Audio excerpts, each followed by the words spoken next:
the thinking stopped and I woke up. I was just immediately, or rather, I wasn't there. There was just the unitive expressiveness of reality, eternally here and always here, always now. And there was no suffering. And I just wanted to kind of cry and laugh with joy. And it was just, this complete liberation from the burden I'd been carrying. I just shed the struggle with reality.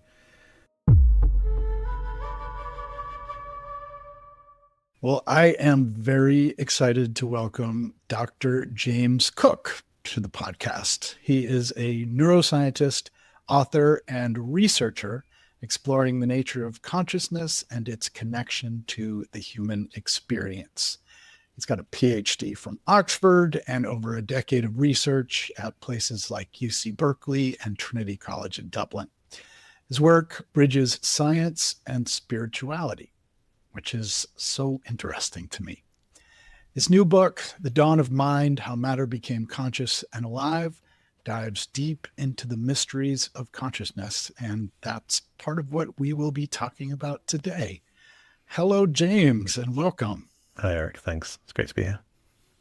Yeah, one of my favorite things about the internet is that it creates connections like this one we're having right now. I watched you talking about your book on another podcast, and I went and followed your Instagram, and then you got back to me and said, "Oh, I like your YouTube," and all of a sudden we've got something in common and a place to start a conversation that if we had just waited until we met at a cocktail party, never would have happened. So I'm really glad to have this chance to talk with you today. And I want to talk about your journey to where you are and to where this book came from. So if you could kind of give me an overview of your story, pretend we're taking a cab ride, and just introduce me to James a little bit. Yeah, thanks. Yeah, I suspect there aren't that many cocktail parties on either of the mountains that we live on different continents, so unlikely to meet one of those. But we might want to change that. Yeah, exactly. So shifting to the cab ride, my story really begins in my early teenage years when I was, like a lot of kids around that kind of age, around 13, I was reckoning with religion and the religion I'd been brought up with, which was Catholicism, and worrying about hell, basically, worrying about having blind faith. And because I didn't have blind faith, for whatever reason, I was already quite kind of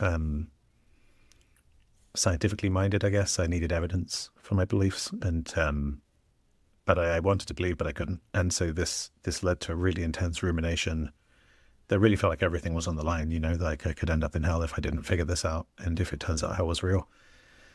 And I was banging my head against this issue, and it didn't have a solution because I needed to have blind faith, but I couldn't. And I was trying to use the mind to find a way out of this rumination that was happening in the mind, but I didn't. There wasn't the awareness of what was happening. I wasn't aware that I was thinking and suffering through thinking. I was just in it. I was believing the beliefs. I was just totally in it. And then the kind of the system crashed or something, and suddenly the thinking stopped, and I woke up. I was just immediately, or rather, I wasn't there. There was just the unitive expressiveness of reality, eternally here and always here, always now. And there was no suffering. And I just wanted to kind of cry and laugh with joy. And it was just, this complete liberation from the burden I'd been carrying. I just shed the struggle with reality. And then when I returned to the ideas, it was really clear they were ideas. It was like, well, these are stories that some adults have told me, and they've heard from other adults. And, why should these stories aren't serving me. Like, I'll try some other stories. So it became that easy to see thoughts and stories as thoughts and stories, that I didn't need to invest all my being with this sense of them being real. So that, is what you call an awakening in Buddhism. And then what really struck me about it was how non-supernatural it was, how it felt like waking up out of a kind of distorted dream state, of the state we're usually in, where we feel like a self in the body that suffers. and into what's more real, just here and now. Yeah. The blue of the sky, And this so how old sensation. were you I was when about that 13. happened? I think I was 13. Very young, yeah, for Wow. this to happen. But I was heady enough and ruminative enough and in the struggle enough that it happened. And I think with these states, people can sometimes misinterpret them as an acquisition of something extra, whereas it's a shedding of something and a revealing of what's always present. So that's why a 13-year-old can have such an experience, because it doesn't take a level of cognitive development. It's not about getting clever ideas, or when we try and unpack this in ideas, they're always secondary to just the simplicity of sensation, whatever's here and now. So yeah, that really shaped who I am, and then because it seemed so non-supernatural, I was able, this fits completely with science. I want to understand the brain and how it is that we fall into this deluded state of suffering. That led me to going to be a scientist, and from then on, my interest has been in the synthesis of science and spirituality, really. So was there a sense of spirituality around this awakening for you at 13? And I guess my other question is that so many adults on a spiritual path are, like, for lack of a better term, reckoning with their ego and a sense of how uh, to awaken and coexist with a strong ego. And I'm wondering what that was like at such an early age, where your ego is really in a kind of a very formative stage. Yeah. Yeah, definitely. Um, yeah, I think it must have still been completely in development at that stage. Maybe that was part of the reason it could rupture like that. And then the sense of spirituality is, I was a late adopter of that term, because for me, this was just, I didn't have words for it. It was the non-conceptual nature of reality, is the way I usually described it, which is maybe slightly technical sounding, but to me it's the most accurate, because it's the way that I unpacked it once I learned. I think this seemed kind of obvious after it, but then once I learned the neuroscience, it really made more and more sense, is that we we chunk the world into different objects that look like they're separate, but that's a kind of overlay of how we perceive the world. And so we think we exist as in this world of things, and we're one of those things, and they're all separate from each other. But as I say, there's just the unfolding of existence that's unitive, and then that's an overlay. And so, and what creates a separation is concepts. Like, is this a cup, or if you're on a potter's wheel and you make a cup, and then you keep pushing it down till it becomes an ashtray, and then it becomes a plate, and then you mash up all the clay, and like, you can't even say what it is at that point. Those labels it doesn't actually become those different things in any objective sense. It doesn't suddenly get imbued with essence of plate, and then essence of ashtray, and then essence of cup. Those are labels we use and ways we perceive the world. So this is kind of the Buddhist doctrine of emptiness. So you see that things don't have the essences that we perceive them as having. So this is just, to capture all that in one phrase. The non-conceptual nature of reality is, to say that our concepts live in our heads or in our experience, and reality itself is prior to our ideas of it, prior to language, prior to words. It's unnameable, ineffable. But there doesn't need to be any, that makes sense to me. Like, why should reality, it totally makes sense that something can exist before I label it, before I put words on it. So I think that's partly how I describe to people that this doesn't have to be seen as otherworldly, supernatural, because it's right here. It's just the way reality is. And then I only came to use the word spirituality because I realized, especially when you talk about the piece of how the self is felt to be one of those objects, a particularly special one, and that it can be seen to be empty as well. I realized spirituality was the word people were using for these religious traditions and practices. And so I started using that word, knowing that the word spirituality is also empty, and it just points to this stuff that everything's just a pointer to other things. And, so I get the impression that people who come on a spiritual path can really they can reify the concept of spirituality and these states into things, into, like, in the same way we do with the ashtray or the cup. And so when the awakening happens, I think in your case, you said it didn't feel spiritual, and that might have been a surprise, because unconsciously there's some mental image of what spiritual means.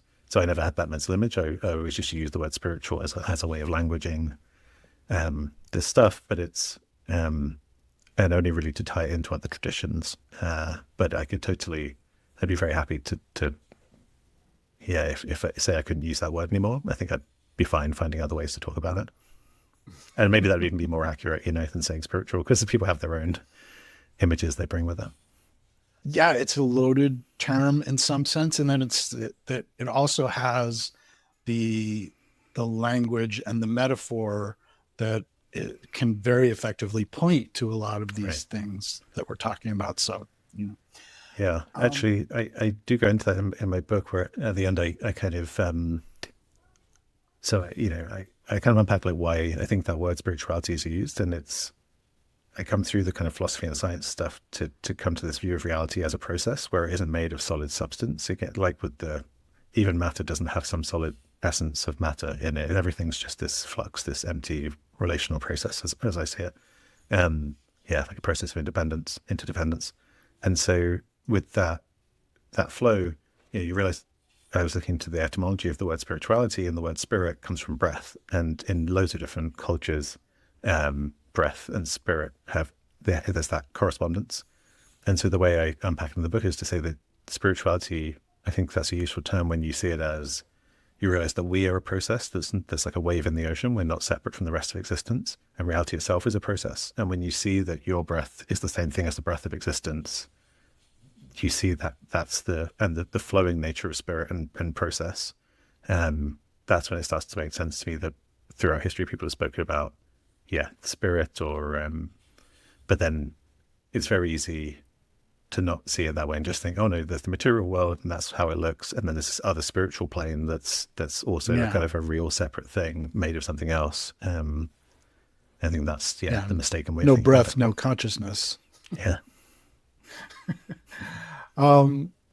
So along the way from 13 to becoming a doctor and a neuroscientist, what were some of the key turning points in that journey and how were you following your intuition? What was driving that?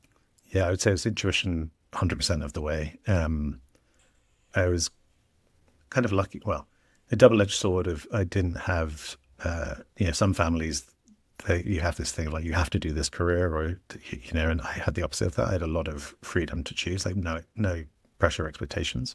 Which on the one hand, maybe sometimes it's good to have guidance, but on the other hand, I was just free. I felt no burden. I could just follow what took my curiosity.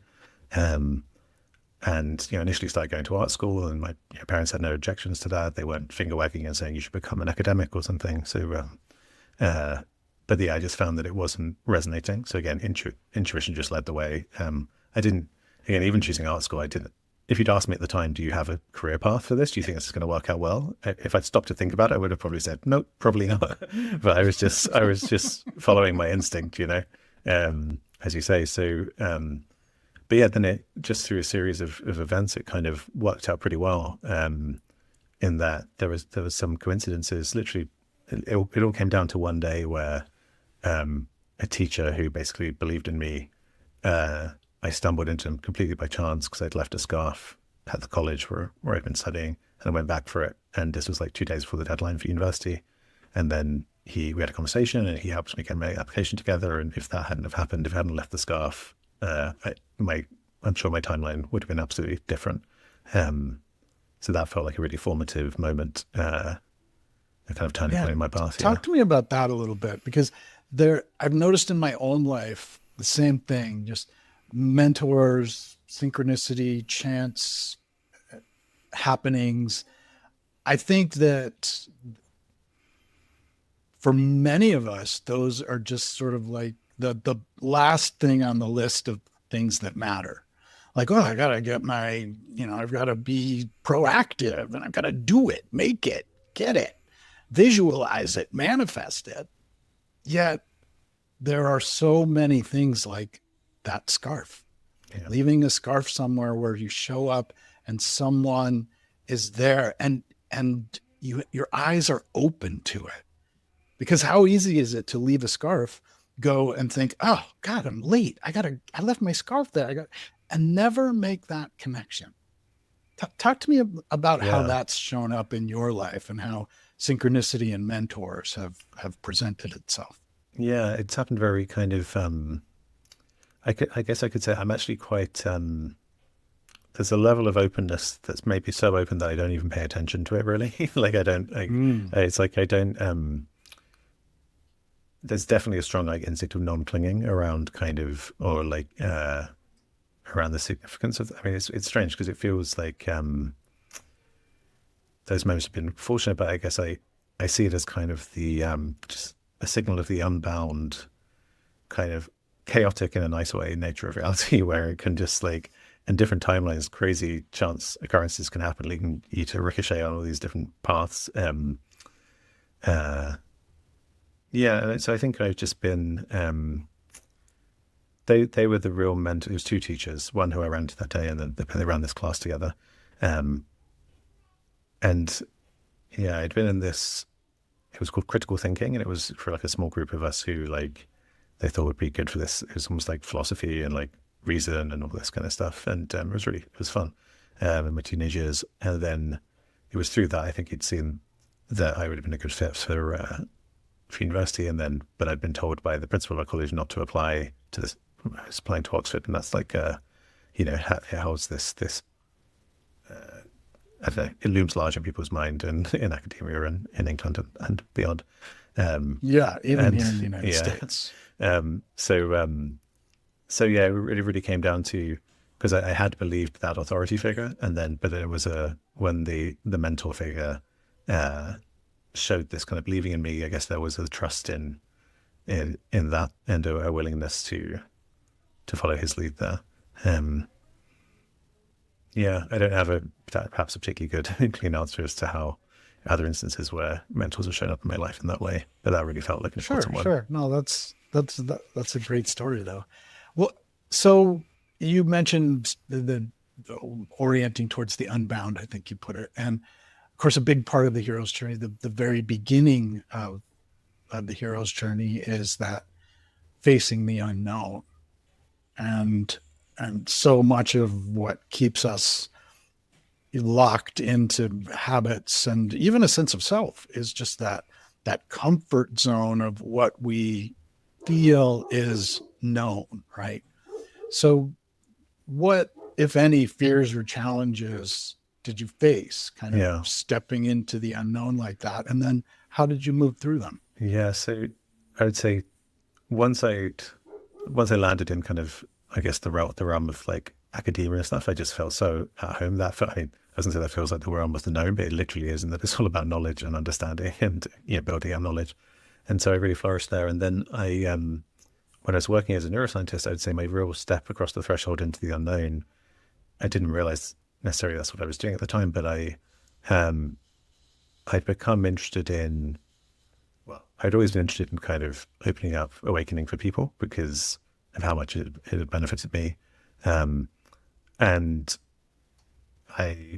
colleagues were starting to study substances like psilocybin and other psychedelics to kind of produce mystical experiences that seemed to have the same insights as I'd had. And so I decided to try a large dose of psilocybin mushrooms to see. I thought I was in an interesting position as someone who'd had a kind of spontaneous mystical experience. It's another way of describing the awakening. And then these academics were talking about inducing them in people and them having profound therapeutic benefit, end of life, people suffering with depression and anxiety over cancer. And so I thought this could be an interesting, self-experiment. And it was very interesting. It did validate that there are differences, but there are a lot of similarities. But then that was probably, if I hadn't done that, that was the biggest inflection point of my journey, because on the spectrum of like conventional kind of how people show up in the world, I always thought of myself, and I think I was on the sensitive side, on the open about emotion side. But I discovered how profoundly locked up I was emotionally, that actually there were deep depths of emotion that I was just, locked up inside the body that I was not feeling, and have been like that my whole life. And that led to me on a years long journey of really deep, intentional, embodied surrender into yeah, to kind of wholeness, into meeting every part of myself, going deep into my shadow. And uh, I think that's maybe the thing that that phase of my life is the thing I'm most grateful for, I guess, in terms of like, is like the chrysalis of, transformation with the kind of caterpillar becoming a butterfly. Not to call myself a butterfly now, but I end up, and then, but yeah, I mean, it's interesting to hear myself say I'm grateful for it, because it was very painful as well. But it was, yeah, and I feel like I stumbled through the door of that. I knew I was turned towards the unknown, and though you don't know what's going to happen the first time you take a large dose of psychedelic. And then it was orienting again and again to the unknown, like wanting to see more, like, what do I not know about myself? What have I not seen? And that became my kind of driving force in life, I would say. That was my number one project for many years. I guess it still is, in terms of its kind of guiding light towards awareness and wholeness. But that was a big shift. Yeah. Yeah. The shadow work it's all about the unknown, isn't it? I mean, there's, you're only orienting towards what you kind of can't see. Yeah. So in that, what a lot of people have an awakening, and they just think there's this blissful. Well, in my own experience, it wasn't quite like this. It was much more felt like a no thing than an everything. But a lot of people have this blissful experience, and they sort of assume that this is it. Yeah. I had this awakening experience, yay. And they're very, it can be very upsetting, and kind of like you can feel like you lost everything that you kind of got from that, right, as this shadow work starts to present itself, which really, unless you kind of want to kid yourself, you're going to go through. So what was it like for you? Was there that kind of that unity, blissful experience that changed, or was it, and if you had any insight to share with someone who was just setting out on this into the unknown, on a journey of discovering their own shadow, what would you share with them? Yeah, thank you. That's great questions. So yeah, my trajectory is quite neat, in the sense that I think the initial awakening was so thorough and so complete that it felt like this very life affirming shift, and then the integration, you could say, feels kind of death affirming, in that it is a turning towards the impermanent nature of reality, voidness, no-thingness, like as you said, like a nothing, or emptying out of the struggle, letting go rather than this fullness. But yeah, my memories of the initial awakening were completely, I don't know how long it lasted, but there's a long period of just this joyous flow.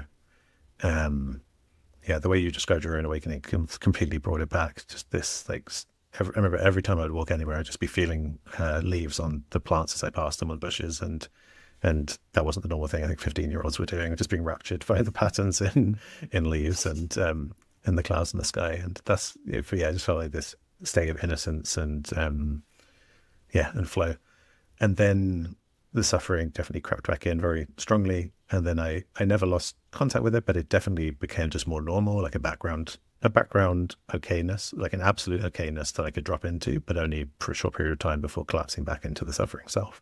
And then when I started doing the shadow work, I think as I start, people, I think this is where the term dark night of the soul comes from, and that you're kind of, in the Christian tradition, they talk about it as like losing contact with God after this like mystical connection with God. My experience was very much that you can either spiritually bypass and do that dropping into the absolute, making everything feel okay. But when you're doing that, you're not giving the wounded parts of yourself full visibility. You're not letting them fully come out and be inhabited. And so I do feel like you need to go fully back into the relative and fully give up the gifts of the initial awakening to have them come into alignment. My memory of it was that by the time that happened, I think I'd already heard of that as a kind of a trajectory, I think through Adyashanti. I think I'd come across this idea of like, yeah, that you kind of go down and in into the body and you let go of the expanded states.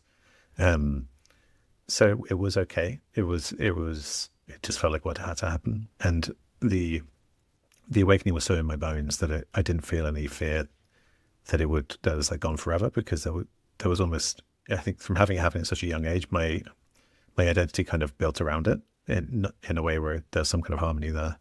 Um, yeah, but it wasn't like an event that happened to me that I could lose. It was just, I knew it was always there. It's, uh, and then upon death, I'll probably, I'll be released back into it. So, even if I lost it for the rest of my life, it was a sense that I'm not really lost it, it's, um, so yeah. And then I think it was the other aspect to your question about advice for people doing shadow work. Was that the main? Yeah, people who are just kind of getting started. Yeah. Yeah. So for me, the main flavor was anything that I didn't want to go towards. That was a good sign there was work to be done. That there should be a kind of turning towards anything that you don't want uh, to turn towards. So like, yeah, in an instant, there might have been a kind of, say, an uncomfortable feeling or an uncomfortable emotion, and then like, oh, didn't like that. And then usually you would just get on with your day or distract or do something. But in that moment, they'd be like, oh, good, now I can turn back towards that and really go and see what's in there. And I think it was my personality type or whatever it is. I think I was quite rough with myself, quite brutal with myself, like in terms of really holding up the mirror to myself very aggressively, because it came from a compassion of wanting to relieve my own suffering. But there was definitely a kind of managerial aspect of me that was very no nonsense, very just like, you're going through this, like we're getting out of this mess. And part of me is very grateful for that part, because it got me, it unburdened the suffering. But I just want to raise that so people don't, as I relay my own experience, people don't take it as, oh, I guess the way I have to do this is to be harsh on myself, because I think the kind of gentleness that you advocate is really important. Because while I was doing, it's almost like I was being harsh on myself whilst doing things like self-care, or like, it was, okay, now you're going to do self-care really hard. like somehow it had both flavors to it. Yeah. It may also be that kind of fierce energy of like that determination is just maybe part of what needs to be in the mix for someone to go deep with this stuff. And I think some of this comes down to just how people are made up. Certain people, yeah, once they get the flavor of the shadow work, they just want to be thorough and get it done. So that's what worked for me. Yeah, that's the main thing, to know that it is okay to turn towards the stuff that doesn't feel okay. On a practical, conventional level, I can't guarantee what will happen, and one needs to keep oneself safe and be responsible. But it can feel like these emotions will destroy us, or that they contain death, or they contain, I guess in a sense they do, but what I mean is that even death, even shame, everything is empty, in the sense that you go into it, there's no nucleus. We're afraid there's some nucleus, some essence that's terrible in these things that we turn away from. And all you find is openness and boundlessness and expansiveness in any of these states, even the feeling psychological death. And so that's what I point to when I'm saying it's okay. Like the okayness of reality is always there when you go down deep enough. Yeah. And then the experience of life in time as actual being of a human changes so profoundly when that fear of that rotten core is seen through. So along the way, have there been, other than psychedelics, have there been any practices, tools, or habits that you've found really useful in your own life? Yeah, another maybe a mentor at a distance, someone whose work really had a big impact on me, is David Baselli, who came up with these trauma release exercises, which is a kind of way of inducing tremoring. And for me, the psychedelics and those came along together. I would say the psychedelics, I went from thinking of my body as an object, as this kind of inert, objectified thing that had tension and had issues with it, but I wasn't identifying with it as a kind of feeling subject. And then the psychedelics started to open me up to the possibility that For example, I had asthma. Well, what I thought was asthma, what doctors called asthma, that seems to actually be have been a kind of trauma, PTSD like symptom of just like chronic sympathetic activation, gasping, shallow breathing. Um, and so a big part was kind of working with that. So when I first discovered that, that's when I felt like I needed something to unburden this tension, this stress, and that's where the trauma release exercises really came in.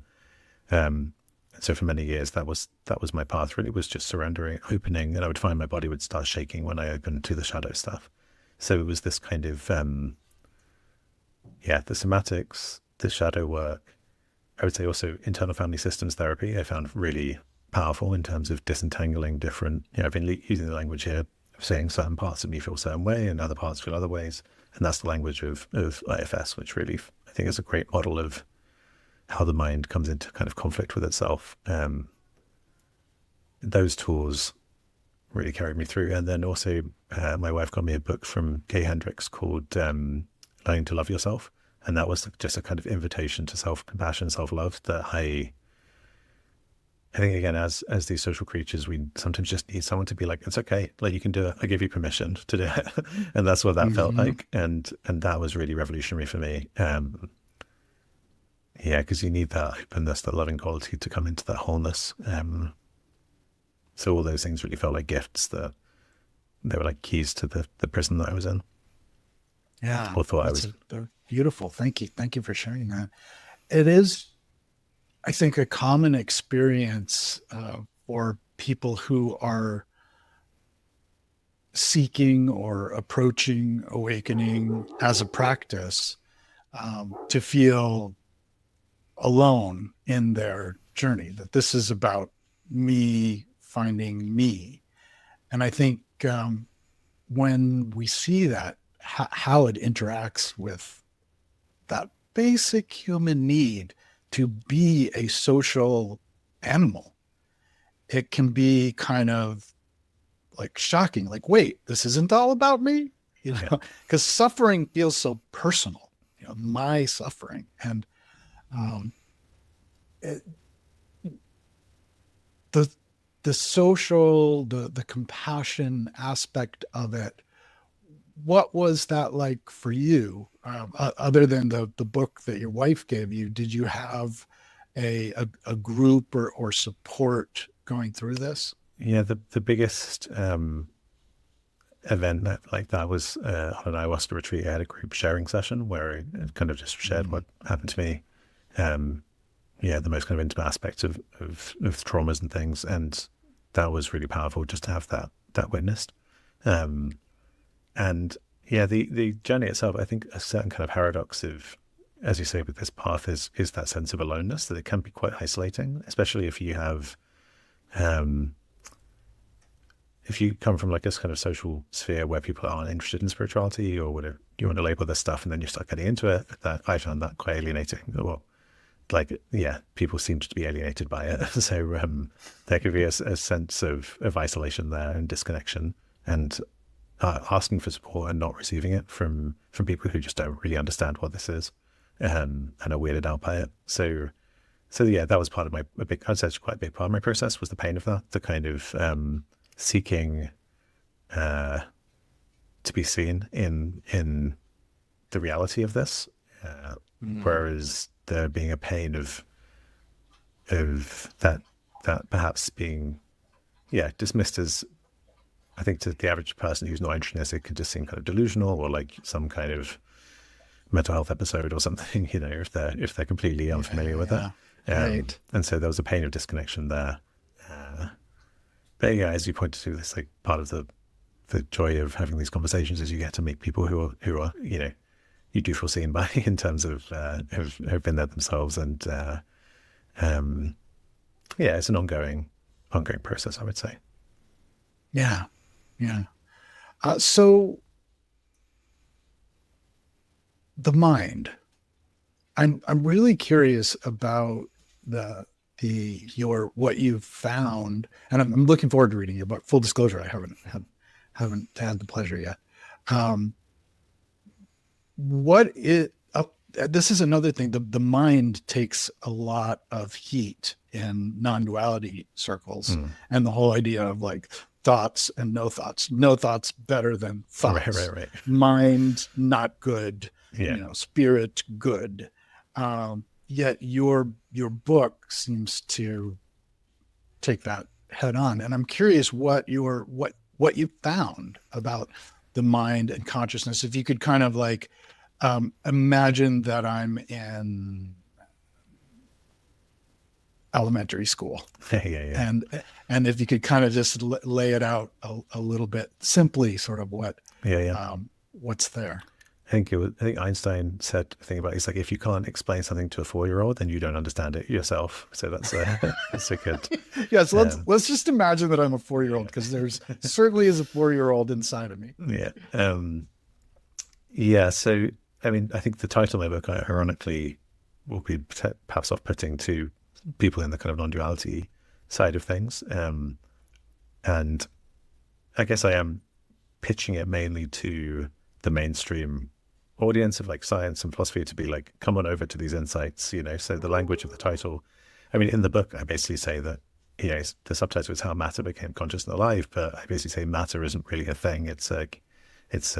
You could say it's that independent process, where you could say spirit, as we were talking about it here. It's not a substantial thing. So even then, he starts to be like, well, once you go back to the title, like, does it even make sense? But that points to the emptiness of words. They just point to in the direction you want them to point in. They don't mean nothing means what we think it means, really, in any objective sense. And then also with mind, more accurately, it would just be called the dawn of consciousness, because I'm talking about experience. I'm talking about awareness, and but mind just to refer to mentality and the inner world. But yeah, in spirituality, people can use mind to mean the ego kind of part of the mental sphere.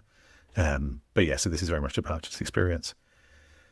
Yeah, so the kind of the picture is one in which, so I think as people realize that they're not the separate self, that there's this awareness and the separate self arises within it, which is a kind of aspect of awakening. And you start to open and surrender to reality. I think the mind can go a bit crazy and want to grasp onto new ideas. It thinks the world is one way. It thinks it's made of these solid objects. And suddenly it's like, wait a minute, it doesn't seem to be like that. What is it like? And it kind of wants a new narrative. And I think a lot of people then grasp onto a simple story of, well, okay, everything's consciousness. There is a kind of substance here. There is some kind of something I can lean against in reality, but it's mind, not matter. It's consciousness, not matter.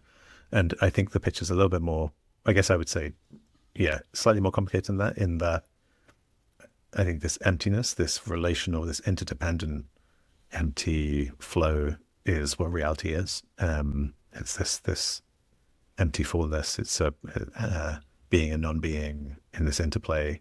It's non-conceptual. It's beyond what you can say about it. It's the Tao. We found Taoism. It's the Dharma. It's the way of the flow of existence. But I don't think you can say what it is in terms of its matter or its mind. And then the question is, well, where does experience, where does consciousness fit into that? And I think consciousness arises with, it's how the universe comes to know itself. And I think that happens through life. So every living thing is is the universe reaching out to itself and coming into contact with itself. And so it's that simple like reflexivity, that simple coming into a state of knowingness with itself, I think is where experience, where consciousness, like where the lights come on. So, it's a bit like we're the eyes with which the universe sees. The whole universe is doing the seeing, in that we're not separate from the rest of the universe, but we're the kind of instrument that the universe uses to kind of take in itself. Not in like an intentional way, it's just kind of happening. But so that's really my picture. And it's slightly different to the mind-only picture of reality. But it's quite common in different spiritual traditions, like even in the more poetic way people might talk about it in like Hinduism, where it's like there's the absolute, there's like Brahman, and then it kind of wants to know itself. So it comes into the relative, this kind of play to know itself. So it's almost that there's some seed of, it's not duality, I think, coming into contact with itself. It's because it's like reflexivity. But it lays that seed for duality. It lays that seed for self and other. even though that initial contact is kind of non-dual. Yeah, I'm not sure if at the end there I went outside the vocabulary of a 4-year-old talking about Hinduism and stuff, That's totally fine. but for a Hindu Totally fine. 4-year-old. Thank you. Yeah, thank you for sharing that. Um, so how, where is your work headed these days? You've finished this book, and I would imagine that was finished a while ago because it takes time for books to get published, even though it just came out. Where is your what's lighting you up these days, and Yeah. where are things headed for you? Yeah, I think the first draft was finished almost exactly a year ago around now. So yeah, since then I'm gearing up for my next book, which is I want to be a more kind of practical guide to spirituality, to awakening and beyond, and integrating it. But yeah, again, from my flavor is very much one where I think the jewel at the core of spirituality, the possibility of waking up and out of suffering, is so kind of glorious and important in the relativistic sense that I have this kind of phobia to anything that can put people off of it. So I really have this gut reaction against when people make kind of, extreme claims of supernatural stuff that's not justified and stuff. Like my bias is the opposite direction. Like, let's keep this as lean as possible. I'm also not closed-minded and dismissing stuff, like a lot of scientists will habitually just dismiss stuff. But my flavor, is like, let's get this as lean as possible with no BS and just like to help people get to the core of this. So that's really where I've been focusing now, and making connections between, a kind of best understanding of the brain and suffering, really. So you could see with this first book, I was looking at our understanding of consciousness in the brain, but then taking that out beyond the brain into the living body and into, the conclusion of the book really is that consciousness didn't come into existence with brains or nervous systems. It came into existence with the first life forms, and every living thing has a perspective, feels some way to be whereas with this book, I'm really kind of, the one I'm working on now is really, why do we suffer? What is going on in through a scientific lens, but also a subjective lens, and step by step, how do we deconstruct those problematic aspects of the mind that cause suffering, to come to abide more and more in non-dual clarity. I think for someone who is put off by the aesthetics of spirituality, my hope is that they might be able to pick up the book and find a way into this stuff, and find relief where other places maybe aren't catering to it as much. The kind of just how these things shake out sociologically, where some people fall into the spirituality camp, some people fall into the sciencey camp. So I see a need there for pathways for just your average person to kind of to get into this stuff without all the bells and whistles that might put them off. Yeah. I mean, my own path, like we talked about when I did an interview for your podcast, was the spirituality just ultimately led me to atheism. And that led me to a very, I wanted scientific takes on things. I wasn't going to just believe. It felt like people were asking me to believe. And what I love about your work is that it says you don't have to believe. We can take what is verifiable and we can all agree on, and we can work from there. And I would imagine, especially growing up in the Catholic faith, you would see the value of that because so much is asked. That's put into belief there. So as you move forward and start working with people in this way, I know you have a website and a community as well. Can you tell me a little bit about that? Yes, that's innerspaceinstitute.org. And that was my kind of first steps after I got the book finished, was to start sharing this stuff in a more experiential way. I'm kind of, it's been really fun to take those first steps into that, and to kind of, because again, I'm trying to I have this like deep kind of, I guess, like anti-hierarchical instinct of like, you know, like in Irish language, I can't remember the word in Irish, but it translates as soul friend. And like, that's a nice kind of, you know, that's the kind of thing I want to offer is a peer who's been on, you know, quite deep on this path and can hopefully use science to help point the way for people to surrender into this stuff, but without any of the baggage of yeah, being a teacher. There's the put on a pedestal or anything like that. Those are the trappings I want to avoid by hopefully using science to put things on a more objective footing, like showing my working of the claims I make. And yeah, so then I've been in tandem with writing this book, I've been making kind of meditations and feeling into like, how do I want to articulate this path? And so that's where I've got a bunch of the core stuff is free, but then there's also a membership thing where people can join for Q&A calls. And so that's innerspaceinstitute.org. That's probably going to be my main focus going forward is, because we have this retreat center that will be open this year, 2025 in Portugal, to be running retreats. And and then probably doing more theoretical research around consciousness and suffering, the neuroscience of suffering and stuff like that. And lots of different projects, but all kind of coming together under that hub of the Inner Space Institute.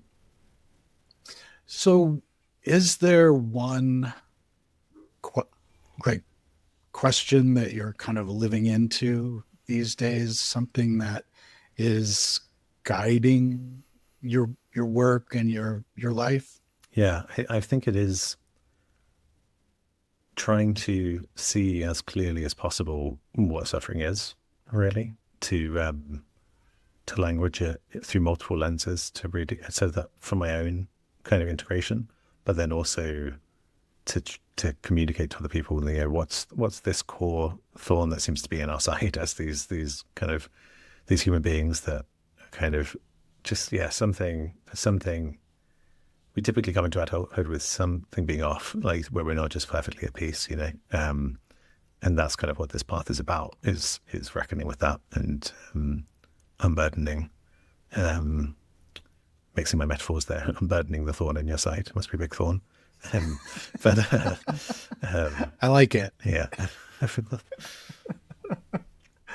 Well, thank you for sharing all that. I love your perspective. I love your calm dedication to this. It's just I enjoy spending time with you and listening to you speak about put concepts to non-conceptual things that really resonates. And then if you don't mind, I'd love to do just a few lightning round questions to wind up today. Sounds all fun. Right. What would surprise people about you? In my 20s, I used to run ultramarathons. I haven't done them in a while, but my longest was 100 miles from London to Oxford along the Thames River, which I did in about 24 hours. I'm hoping to at least do marathons again. Probably going to start training for one this year, but hopefully. Wow, cool. What's a book that changed your life? Me and my best friends, when I was a teenager, had this book called Fruits of the Earth, which I think is out of publication now, by a French philosopher called André Gide, he's like in the 1800s. He was a big influence on the existentialist philosophers like Camus and Sartre. And he, I think it was tuberculosis he almost died of in his 20s. And then I think it was on his honeymoon around the Mediterranean. And this book is just, it's like an awakening where basically because he didn't die, he's just like utterly infatuated with being alive. And, but in a very, so it's like semi-autobiographical, but it's like, it's not like a Buddhist awakening. It's a very sensuous, almost like hedonistic, but it's to do with like, it's called Fruits of the Earth. It's these passages where he'll write poems where he's just like singing the glory of the ripe orange and just how glorious it is at sunrise to walk in the desert and eat an orange, and how it's just I'm getting shivers as I think about it, because it's just charged with this like joy of being alive. That was a big influence on me. I love that. What's the best advice you've ever received? Man, that's a good question. I feel like my my wife is very supportive, and she's always kind of uh, encouraged me to pursue the stuff that I'm now here talking to you about, and these things, and that feels like it's paying off now in terms of people resonating with it. And so I would say it wasn't so much one instant. I can remember lots of conversations where her kind of belief in me and her encouragement to keep pursuing this stuff was really feels like it was a good decision. Beautiful, beautiful. And last, what makes you laugh the most? This is I grew up as a big fan of British comedy, and so there are lots of basically just like British comedians and stuff that I really like. There's an iconic kind of character in British comedy called Alan Partridge, played by Steve Coogan, who had a brief time in Hollywood. I'm familiar. I grew up with that, and that just kills me every time. It's just a kind of a middle-aged man lacking self-awareness, being kind of he really embodies the ego. Just all the kind of the it's just laughing at the kind of the silly unconsciousness of the ego, really. But yeah, that's glorious. Every birthday I'll crack out an episode of that and watch it. Oh, that's great. Yeah, the buffoonery is Yeah. just it's like it's pitch perfect. Yeah. Well, thank you so much. I really appreciate you taking the time to talk with me, and I'm really excited about your work. Looking forward to reading the book and to keeping up with what you're doing. Thank you. It's amazing. Yeah, thanks, Eric. I love what you're doing too, and I really enjoyed this.